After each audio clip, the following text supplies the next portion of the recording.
It's day 21 and I'm just driving to the other side of the island. I am busy today with work. Thank you guys for your support. And I just drove through Lahaina for the first time in a while, and it's not good. It's just not good. It brings back anxieties. It brings back all the sadness, and you know, you live in your little bubble, and then it becomes a social media thing, and you know, like all the world gets to move on from this, but you don't. We don't get to move on from this. We just have to see it every day. We live it every day, and we gonna fix it every day. But you know, it's really hard. It's hard, and I didn't even grow up in this town. I mean, I've been here roughly half of my life.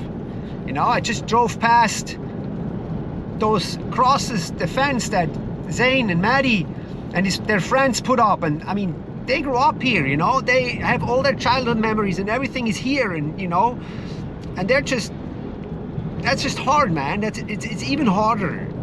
Like the town you grew up in, you know, I just have 20 years of memories here, good times and making friends and finding a new home, but that's, you know, I mean, I'm so sorry, man. It's really rough.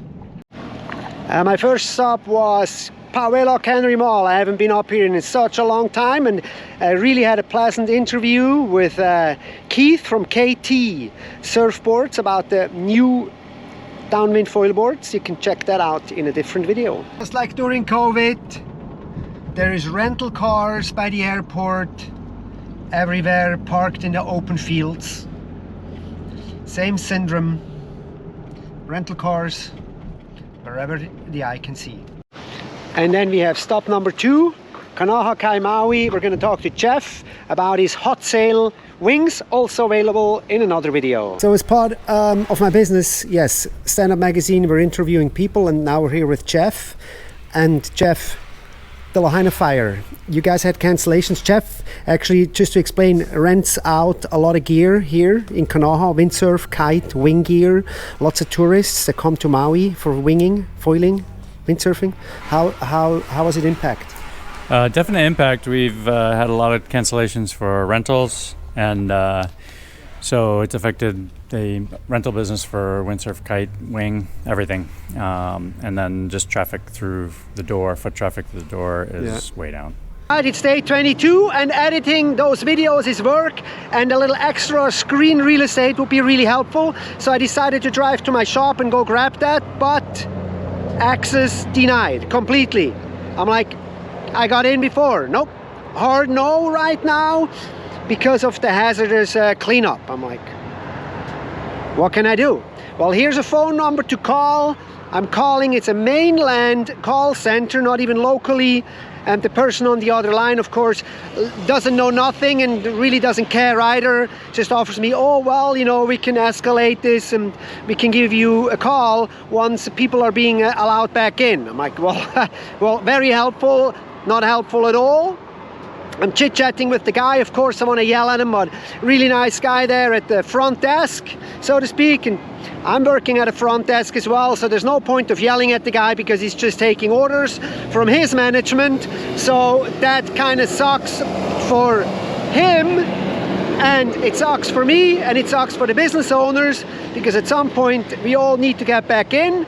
If you want to talk about a conspiracy, maybe there is your conspiracy there. All my awesome conspiracy followers, that businesses cannot go back to their shops and start ramping back up, and that is going to cause a crisis. So I guess I'm just going to go home and see what other tree we can bark up with to this, or bark up at to this, about this, because if we're not going to get back into businesses here, then a lot of people are going to get really mad really quick. Starting day 23 on the computer. It is a work day and more work to come at the hotel in the afternoon. But following up on this whole business district access denied, people are getting frustrated and people are starting to make their voices heard.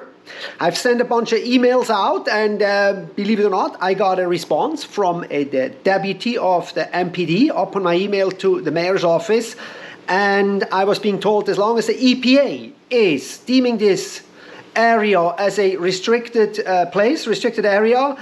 We cannot go in. They have to first do all the testings, which is great, which is respect. And believe it or not, they even provided me with a contact to the EPA person, which of course I sent an email right away, as we need to be shown a clear path of getting back to our business. There needs to be communication, communication, communication. And on day 24, we actually got communication back from the EPA, which is super nice. They explained a few things. And I also at this point need to say thank you to everybody from the Space Laser community to really boost that last video. You guys' comments and all the constructive criticism that came in there, it was really helpful. It really made this video something. I was quite surprised. And maybe we can do the same thing for this video again. I mean, unless you guys have maybe moved on to the weather controlling machine down in Florida, maybe we can boost this video together again. And if so, maybe we have a little surprise for you in one of the upcoming videos. As soon as I can go back to my business, maybe we can surprise you guys a little bit. But as far as going back to the business, it really depends on the EPA. So they have to deem this area safe, and then they will go back to the Maui Police Department so everybody can get in. So of course there's some questions. And for this, I have this map here, and I show you guys the area where all the businesses are. And there's actually a few discrepancies in this map as far as in the business area goes, because I know two warehouses are gone. Very sad stories. I've known some business owners in there, and they're very sad of having lost everything. Terrible situation. And then there is this affordable rental building that burned into the ground on top of there. But other than that, this map is pretty much matching my observation that I made in previous days and when I was in Lahaina after the fire.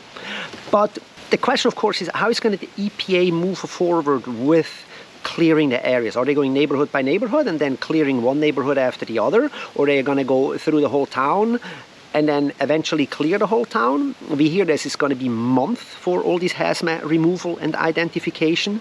So, or are they prioritizing certain areas? And if so, how are they prioritizing? And of course, if they do so, then definitely will leave some people unhappy, asking like, why is my area not prioritized over another? So that is a really a difficult question. And of course, I have asked that question to the EPA person. I have not received a response yet, so we're going to give this some time, but I think by next week we're definitely going to need some answers there. How are they going to go ahead and how long is this really going to take? Because again, our neighborhood, as you can see on the map, is, I'd say, 80% operable. And again, people who lost their houses, they would like to at least start ramping up their incomes, because as we all know, mortgages and other bills needs to be continued to be paid, and without a business that is really hard. So that's a crisis on top of the crisis. And of course, we want to do everything we can to open up that neighborhood for everybody to get in.